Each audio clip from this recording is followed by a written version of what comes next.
जैसे जैसे लोकसभा चुनाव करीब आ रहा है, वैसे वैसे सियासी घमासान बढ़ता जा रहा है। एक के बाद एक जहां कई दिग्गज नेताओं ने कांग्रेस का दामन छोड़ दिया, तो वहीं सीट शेयरिंग को लेकर इंडी गठबंधन दलों के बीच तकरार अभी भी बनी हुई है। इसी राजनीतिक उठापटक के बीच राहुल गांधी की भारत जोड़ो न्याय यात्रा सोमवार 19 फरवरी को अमेठी पहुंची। राहुल गांधी की इस यात्रा में सपा प्रमुख अखिलेश यादव को भी शामिल होना था, लेकिन वो नहीं पहुंचे। सपा मुखिया ने कहा, सपा कार्यकर्ता राहुल गांधी की यात्रा में तब तक शामिल नहीं होंगे जब तक कि सीट शेयरिंग पर फैसला नहीं होता। उन्होंने ये भी कहा कि लोकसभा सीट शेयरिंग को लेकर कांग्रेस के साथ कई दौर की बातचीत हो चुकी है। कई सूचियां उधर से आई हैं और कई इधर से भी की गई हैं, लेकिन कोई नतीजा नहीं निकला। अभी बातचीत चल रही है, कई दौर में बातचीत हो चुकी है, कई सूचियां उधर से आई, सूची इधर से भी गई। जिस समय सीटों का बंटवारा हो जाएगा, समाजवादी पार्टी उनकी न्याय यात्रा में शामिल हो जाएगी। इस बीच सपा ने कांग्रेस को 17 सीटें ऑफर की हैं। समाजवादी पार्टी की ओर से भारतीय राष्ट्रीय कांग्रेस के अध्यक्ष मल्लिकार्जुन खड़गे को पत्र लिखकर 17 सीट देने की बात कही गई है। सपा ने कांग्रेस को प्रदेश की 17 सीटें ऑफर की हैं। हालांकि ये कौन सी सीटें होंगी, इसकी जानकारी अभी सामने नहीं आई है।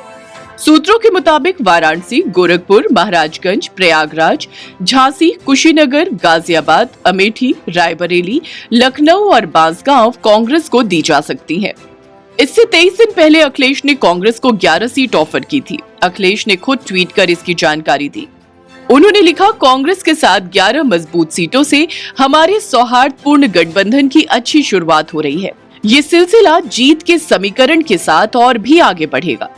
अखिलेश ने ट्वीट में लिखा कि इंडिया की टीम और पीडीए की रणनीति इतिहास बदल देगी। इससे पहले सपा और रालोद में 7 सीट पर गठबंधन हुआ था, यानी अब यूपी में इंडिया गठबंधन में सपा, कांग्रेस और रालोद के बीच सीटों पर सहमति बन गई है। वहीं 19 फरवरी सोमवार को समाजवादी पार्टी के राष्ट्रीय प्रवक्ता राजेंद्र चौधरी ने कहा, हमने कांग्रेस को 17 सीट ऑफर की है, लेकिन अभी तक उनका जवाब नहीं आया है। सपा अब तक 27 सीटों पर प्रत्याशी उतार चुकी है। पिछले 5 लोकसभा और विधानसभा चुनावों पर नजर डालें तो ये साफ है कि यूपी में इंडी गठबंधन होता है तो अखिलेश के साथ आने से कांग्रेस ही फायदे में रहेगी। इस समय सिर्फ रायबरेली ही उसके पास है। यहाँ से खुद सोनिया गांधी सांसद हैं।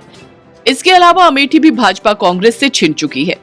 यहाँ से 2019 में केंद्रीय मंत्री स्मृति ईरानी ने राहुल गांधी को हराया था। ऐसे में यूपी में अगर सपा से सीट शेयरिंग हुई तो कांग्रेस को उसके वोट बैंक का फायदा मिलेगा। वैसे भी भाजपा का संगठन इस समय सबसे मजबूत स्थिति में है। रायबरेली में भी इस बार कांग्रेस के लिए आसान मुकाबला नहीं होने वाला।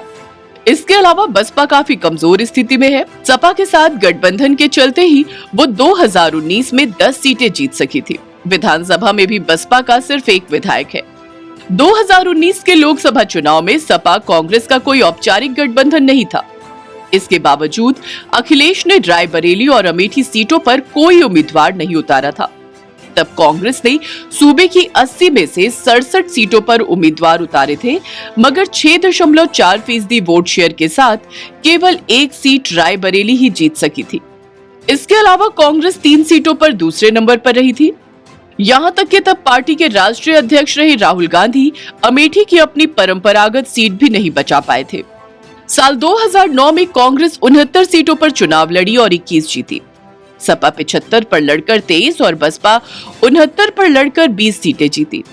2014 में कांग्रेस 67 पर लड़कर सिर्फ 2 सीट जीती। सपा 75 में 5 और बसपा 80 पर लड़ी और एक भी सीट नहीं जीत पाई। 2019 में सपा बसपा का गठबंधन था। कांग्रेस 67 पर लड़ी और सिर्फ रायबरेली जीत पाई। सपा 37 पर लड़ी और 5 जीती, जबकि बसपा 38 पर लड़ी और 10 जीती। रामपुर और आजमगढ़ हारने के बाद सपा के अब सिर्फ 3 सांसद हैं। आपको बता दें कि सोमवार को कांग्रेस नेता राहुल गांधी ने यूपी के प्रतापगढ़ से अपनी यात्रा शुरू की। फिर वो अपने पुराने संसदीय क्षेत्र अमेठी पहुंचे। उन्होंने गौरीगंज में करीब 1 किलोमीटर की पदयात्रा की। इसके बाद उन्होंने बाबूगंज में जनसभा को संबोधित किया। इस दौरान कांग्रेस के राष्ट्रीय अध्यक्ष मल्लिकार्जुन खड़गे भी उनके साथ रहे। जनसभा में राहुल ने बीजेपी पर निशाना साधते हुए कहा कि अगर आप लोग जागोगे नहीं तो भूखे मर जाओगे। इन्होंने पहले एयरपोर्ट छीन लिया और अब स्कूल कॉलेज भी ले गए। उन्होंने कहा कि राम मंदिर में राष्ट्रपति का चेहरा तक नहीं दिखा।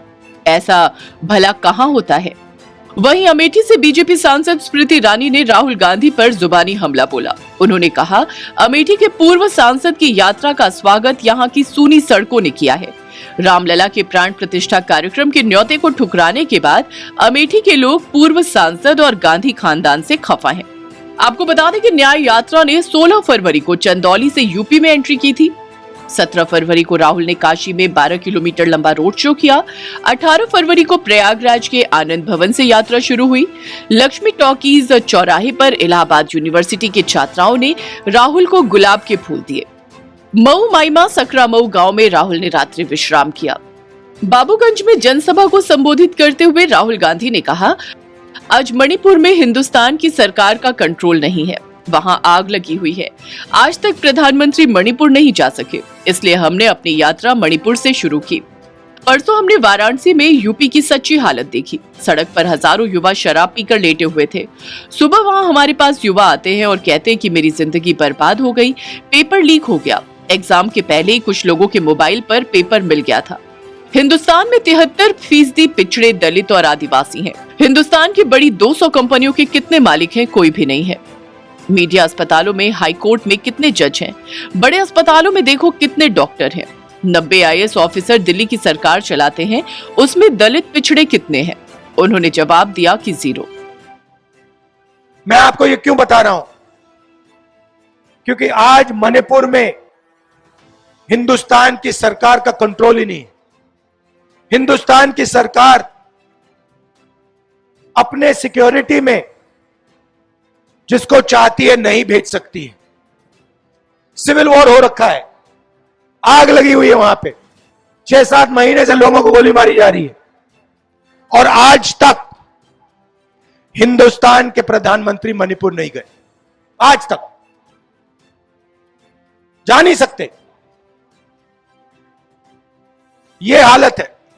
राहुल गांधी अमेठी के गौरीगंज में पैदल यात्रा कर रहे हैं। दूसरी तरफ यहां पर दर्जनों युवक जय श्री राम के नारे लगाते हुए राहुल गांधी वापस जाओ के भी नारे लगा रहे हैं। इनका कहना है कि राहुल गांधी ने श्री राम का दर्शन नहीं किया, इसलिए हम उनसे नाराज हैं।